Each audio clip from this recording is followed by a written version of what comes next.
এয়া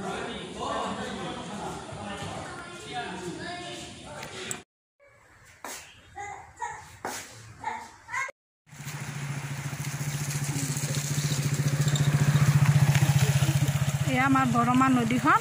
এয়া আজি বৰষুণ দিয়াৰ কাৰণে আজি অলপমান ঠন ধৰি উঠিছে ধুনীয়াকৈ নহ'লে শুকাই আছিলে এই ককাই মাছ ধৰি আছে আমি বাবু মই এতিয়া পামক যাব আহিছোঁ আহোঁতে বাটতে নদীখন অকণমান দেখাই দিলোঁ বাবু ইফালে আহা ৰাস্তাটো বেয়া হৈ আছে বৰষুণৰ কাৰণে ৰাস্তাটো বেয়া হৈ আছে এয়া নদীখন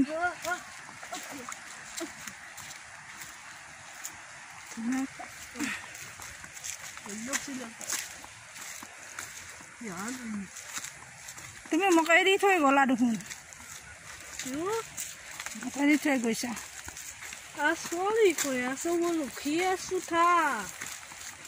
এনেকা আহি গ'লো